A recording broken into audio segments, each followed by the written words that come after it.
31장을 끝으로 이스라엘을 향한 모세의 간절한 당부가 이제 마무리되어 가고 있습니다. 이어서 32장에서는 모세의 노래를 소개하고 있죠. 이 노래는 하나님께서 훗날에 이스라엘이 이방신을 섬기게 됨으로써 이제는 하나님의 진노를 당하게 될 때 그때 증거를 삼으라고 한 그런 노래입니다. 가나안에서 하나님의 품을 떠나 가출한 이스라엘 백성들은 그때 그들이 처한 모든 상황에서 이제는 핑계하지 못하고 이 모세의 노래를 통해서 증거를 받게 될 것입니다. 그래서 31장 19절에서는 이렇게 말씀하죠. 그러므로 이제 너희는 이 노래를 써서 이스라엘 자손들에게 가르쳐 그들의 입으로 부르게 하여 이 노래로 나를 위하여 이스라엘 자손들에게 증거가 되게 하라. 이 노래는 그 자체로 하나의 증언의 역할을 하게 될 것입니다. 또 1절의 말씀처럼 하늘과 땅, 천지를 증인으로 부르고 있는 모세의 말을 보십시오. 하늘과 땅을 증인으로 소환하고 그 노래가 증언이 되는 지금의 그런 그림은 하나님께서 꼭 이스라엘을 이제는 반드시 심판하겠다라는 것처럼 이렇게 느껴질 수도 있습니다. 반드시 내가 너희를 심판하고 말 거야 라는 그러한 느낌으로 받아들여질 수 있습니다. 하지만 비록 이 노래가 죄악의 증거가 되는 노래이기는 하지만요, 본질적인 이 노래의 의미는 죄에 대한 심판의 성격보다는 하나님께서 죄를 사하시는 그런 주권적인 은혜, 그것을 더 강조하고 있다는 사실을 우리는 기억해야 합니다. 이것을 통해서 하나님의 은혜가 얼마나 큰지, 그리고 하나님께서 이스라엘을 얼마나 사랑하고 계신 그 사랑을 보여주는 노래가 바로 이 모세의 노래입니다. 이 노래에서 크게 나타나는 특징은 크게 세 가지가 있습니다.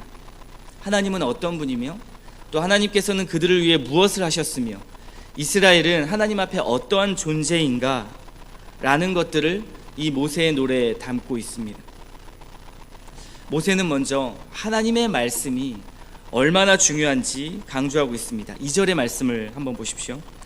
내 교훈은 비처럼 내리고 내 말은 이슬처럼 맺히나니 연한 풀 위에 가는 비 같고 채소 위에 단비 같도다. 한 해 농사의 어떤 수확과 열매는 때에 따라 내리는 비가 그것을 결정하게 됩니다. 하나님의 말씀이 이 비에 비유되고 있는 것이죠. 이스라엘의 수확은, 즉 그들의 먹고 사는 문제는 하나님의 말씀에 달려있다, 이것을 강조하고 있습니다. 하나님의 말씀이 제대로 공급되는 한 그들은 영원한 풍요를 경험할 것이지만요, 그러지 못한다면, 하나님의 말씀을 공급하지 못한다면 그들은 풍요하지 못할 것입니다. 우리는 늘 풍요를 원하고 또 부유함을 원합니다. 성경은 그 풍요를 원한다면 말씀을 잘 먹고 잘 소화하라고 말하고 있습니다. 그렇다면 그 풍요를 바라보는 렌즈가 바뀔 것이라고 말합니다. 그래서 신명기 8장 3절에서도 하나님께서 이렇게 말씀하셨습니다.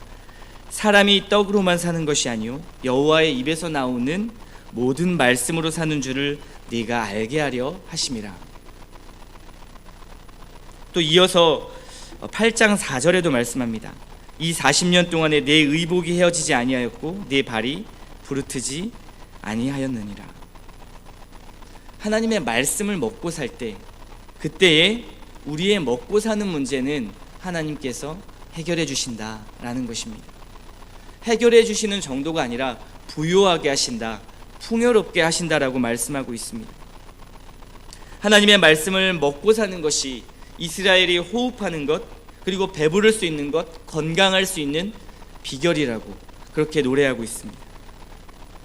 말씀이 이토록 중요하다면, 말씀이 이렇게 우리에게 호흡과 같은 그런 중요한 역할을 한다면 그 말씀의 근원이고 시작이며, 그리고 능력이 어디서부터 나오는지가 중요하겠죠. 그 말씀을 하시는 대상이 중요합니다. 누구이십니까? 바로 우리 하나님이십니다. 모세는 이스라엘 자손 대대로 모든 근원이신 그 하나님을 잊지 말라, 이렇게 이스라엘 백성들에게 강조합니다. 죽음을 앞에 둔 노년의 모세, 그 모세가 소개하는 하나님, 그 하나님은 어떤 하나님일까요? 그가 이토록 경험해왔던 정말 은혜를 부어주시는, 고통 속에서 하나님께서 그들을 구원하시는 그 하나님이었습니다. 그 하나님을 모세는 4절에 이렇게 소개합니다. 그 하나님은 반석이다. 반석이 무엇입니까? 바위를 말하죠. 바위는 견고함의 상징이기도 합니다. 또 반석 자체가 하나님을 비유하는 말이기도 합니다. 반석과 같은 하나님, 반석이신 하나님. 그래서 시편 기자는 시편 31편에 이렇게 고백합니다. 주는 나의 반석과 산성이십니다. 그러므로 주의 이름을 인하여 나를 인도하고 지도하옵소서. 주님이 견고하고 흔들리지 않기에 나를 인도하고 지도해 달라고 간구하는 것입니다. 우리의 삶을 흔드는 어떠한 것이 있어도요, 견고한 반석이신 하나님이 계시면 흔들리지 않는다는 것이죠. 내가 스스로 견고해져서 어떠한 삶이 안전해지는 것이 아니라 견고한 바위 밑, 견고한 바위이신 하나님 밑에 피할 때 우리는 안전할 수 있는 것입니다. 그래서 오늘 본문에서는 반석이라는 단어가 7번이나 등장합니다. 이 반석은 광야에서 물을 내셔서 그들의 갈증을 채워주셨습니다.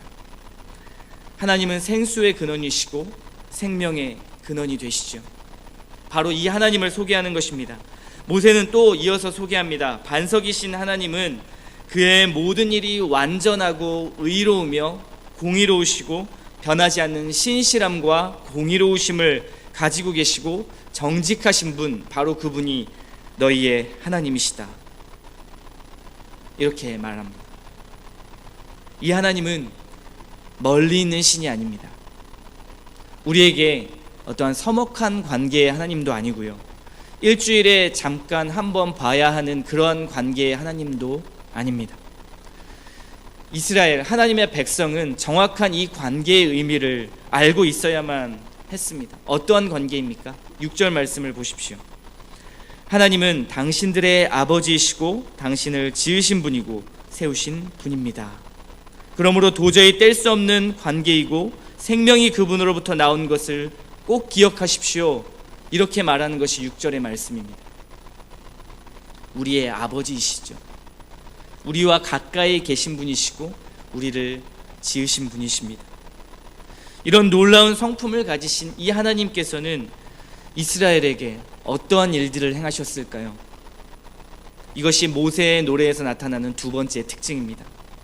하나님은 13절과 14절 그들을 아주 좋은 것들로 먹이셨고 아주 좋은 것들로 마실 수 있게 도와주셨습니다. 먹이시고 마시게 해주셨다. 그들의 갈증을 해소시켜 주셨습니다. 황무지와 같은, 그리고 짐승이 넘쳐나는 아주 위험한 그 광야의 길에서, 척박하고 두려운 그 광야의 길에서 하나님께서는 이스라엘의 호위무사가 되어주셨습니다. 그들을 지키셨고 그들을 보호하셨습니다. 그 어느 누구도 그들을 대적할 수 없도록 만들어주셨고요, 자기 눈동자처럼 그들을 지키셨습니다. 너무나 든든한 키다리 아저씨처럼, 그리고 보디가드처럼 그들을 보호하셨죠.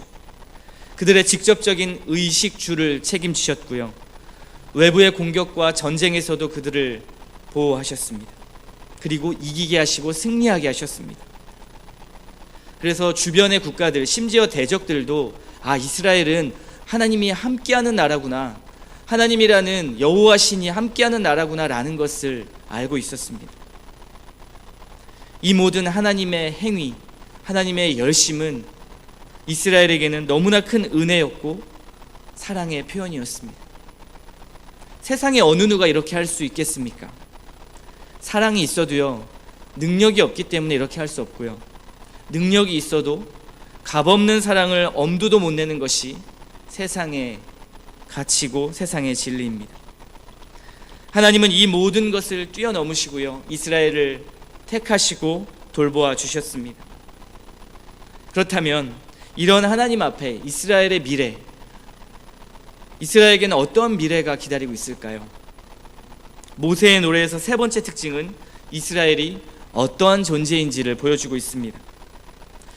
이 노래 속에서 이스라엘을 표현하는 단어들과 키워드들은 정말 절망적이고 좌절할 수밖에 없는 단어들입니다. 반역, 악행, 흠이 있다, 삐뚤어진 세대이다, 가증한 세대이다, 진노를 받을 수밖에 없는 그러한 자녀들이다. 이러한 단어들이 질비합니다. 도저히 거룩하신 하나님과는 어울리지 않는 단어들이 나오고 있습니다. 이 본문의 노래에서 보면 이스라엘은 반역자가 되었고요, 자기를 지으신 하나님을 버렸습니다. 하나님을 떠났고 이방의 가증한 신들을 섬기면서 귀신들에게 제사했습니다. 이것이 직접적으로 이 노래에 표현되고 있죠. 그래서 17절에 보면 알지도 못하는 신들, 새롭게 나타난 새 신들을 섬겼다고 말하고 있습니다. 하나님의 은혜를 구하는 것이 아니고요, 하나님과의 사랑의 관계를 벗어나서 이제는 이방신의 정치적인 관계, 내가 이방신에게 무엇을 얻어내서 그들에게 열심히 제사해서 얻어내는 관계로 들어간 것입니다. 그 신들에게 자신들의 풍요를 구하는 조건은 하나님 보시기에 가증한 제사를 드리는 것이었습니다. 여러분, 어떠한 풍요를 담보로 하나님을 떠나지 마십시오. 그 풍요, 결국 하나님을 떠나서는 풍요가 아니라 저주가 됩니다. 그래서 모세는 하나님을 떠난 이스라엘의 그 이유를 이렇게 지적합니다. 15절 말씀입니다. 여수르니 기름짐에 발로 찼도다. 네가 살찌고 비대하고 윤택하매 자기를 지으신 하나님을 버리고 자기를 구원하신 반석을 업신여겼도다. 여기서 여수르는 이스라엘을 말합니다. 이스라엘은 먹거리도 넉넉해지고 이제 마음껏 먹을 수 있기 때문에 하나님을 버렸다고 말합니다. 힘들고 어려울 때는 하나님의 이름을 부르지만 등이 따뜻하고 배가 부르면 하나님보다 다른 것에 관심을 둔다는 말이죠. 먹고 살만하고 특별한 어려움 없이 하루하루 내가 생각한 대로, 그저 내가 계획한 대로 이 정도면 안심할 만하지 라고 그렇게 느낄 때, 그때 자기 신앙을 돌아보는 것이 너무 중요합니다. 그렇지 않으면 이스라엘과 같이 배부르고 등이 따뜻하기에 이제는 걱정할 거리가 없다고 생각하기에 하나님을 멀리하기 때문에 그렇습니다. 자신도 모르게 새로운 신을 섬기고 있을지 모르기 때문입니다. 세월이 지날수록 쌓여가는 어떠한 통장, 자녀들의 교육, 그리고 노후 대비, 여러 가지 여러분들이 준비하는 많은 것들이 경배의 대상이 될 수 있습니다. 그렇게 되면 먹고 사는 영역에서요, 안전한 경계를 만들고 그 경계를 넘어서는 어떠한 하나님의 도전이나 하나님의 말씀은 내게 받아들여지지 않을 것입니다. 어떠한 하나님의 권면도, 어떠한 하나님의 말씀도 나에게는 받아들여지지 않을 것입니다. 왜요? 내가 만들어 놓은 경계가 있기 때문입니다. 그 경계만 벗어나지 않으면 나는 안전하다고 느끼기 때문입니다.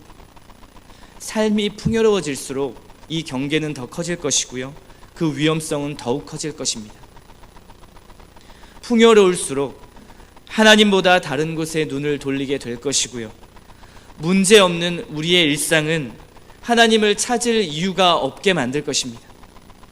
그분을 향한 간절한 사랑과 은혜 또한 우리에게 축소시킬 것입니다. 별로 필요하지 않죠. 하나님의 사랑이 그토록 우리에게 갈망의 대상이 되지는 않을 것입니다. 어쩌면 예배당의 자리에 앉아서 예배 드린다고 하는 어떠한 안심의 대상은 될 수 있지만, 정말 사랑하고 나의 아버지시고 그분 없이는 나는 살 수 없다라는 고백이 터져 나올 수는 없을 것입니다. 이스라엘은 물질주의에 빠져들었습니다. 물질주의는 반드시 거짓 만족을 경험하게 합니다. 우리를 속입니다. 물질과 풍요가 나를 기쁘게 만들고 안전하게 만든다라는 그 생각이 낳은 결과, 그 결과는 어떻게 되었습니까? 이스라엘과 같이 귀신을 제사하고 자꾸 새로운 신을 찾아 제사하는, 새로운 신을 섬기는 그러한 가증한 범죄를 저지르게 만들었습니다. 18절 말씀 한번 보십시오. 이스라엘은 배불렀을지 몰라도 자신들을 낳은 반석을 버렸습니다.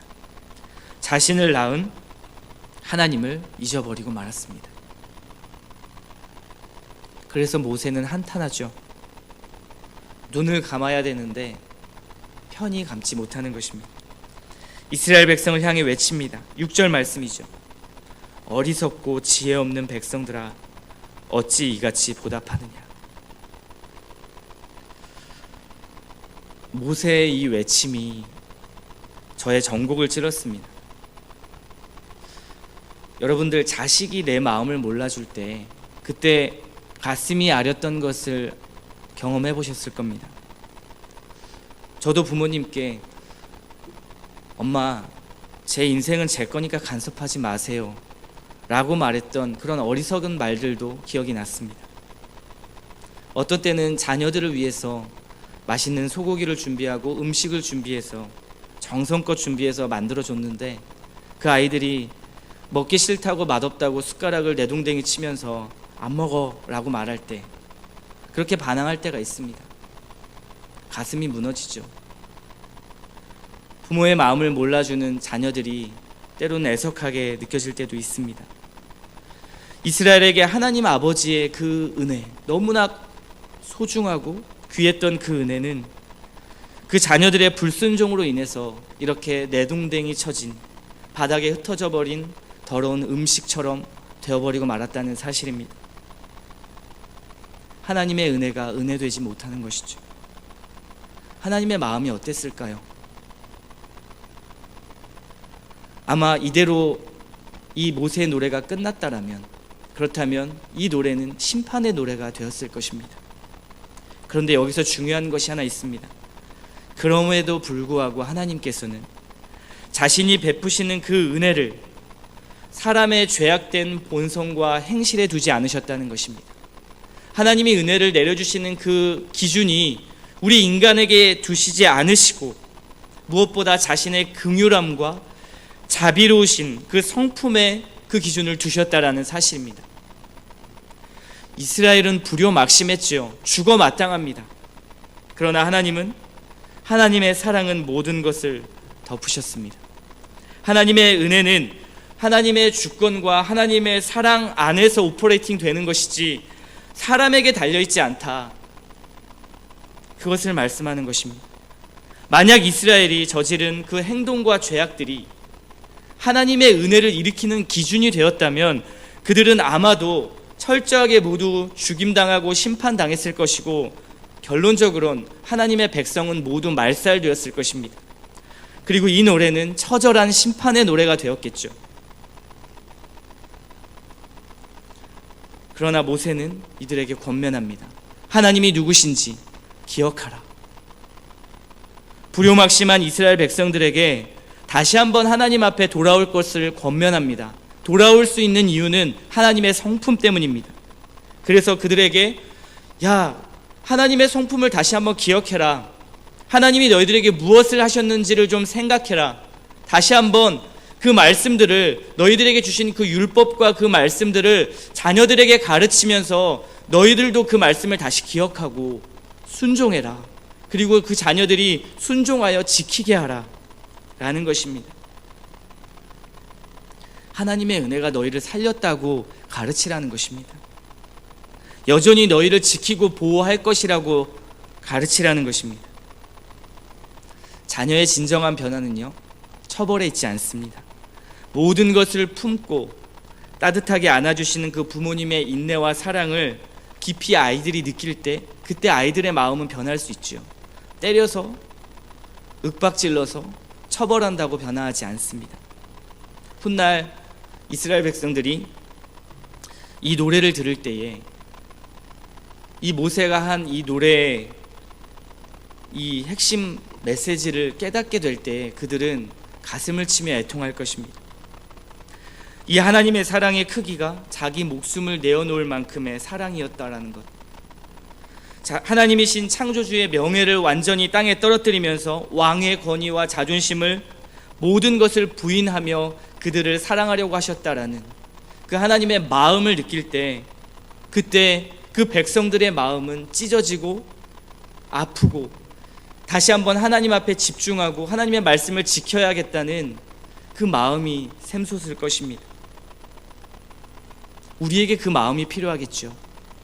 여러분들이 예배하는 것, 여러분들이 하나님 앞에 기도하는 것, 하나님을 향한 사랑 없는 것은 어쩌면 바리새인과 같은 위선과 외식과 종교 활동이 될 수 있습니다. 43절 말씀을 한번 보십시오.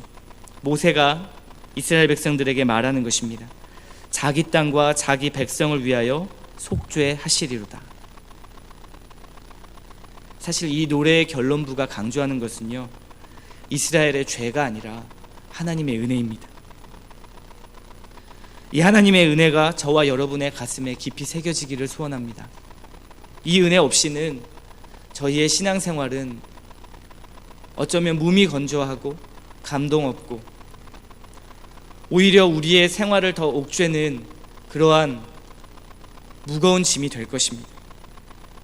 그러나 하나님께서는, 그리고 하나님 아버지의 마음은 결국 우리를 끝내 자신의 백성으로 백성답게 만드시는 일, 그것을 하고 싶으셨던 것입니다. 눈에 보이는 풍요, 물질주의에서 벗어나시기 바랍니다. 평생 죄 짓지 않을 사람은 없습니다. 우리는 앞으로도 죄를 지을 것입니다. 모세의 노래처럼 저도 한 가지 예언할 수 있는 것은 우리가 모두 죄를 지을 것이라는 것입니다. 물론 일부러 죄 짓지 않을지라도 죄를 짓게 될 것입니다.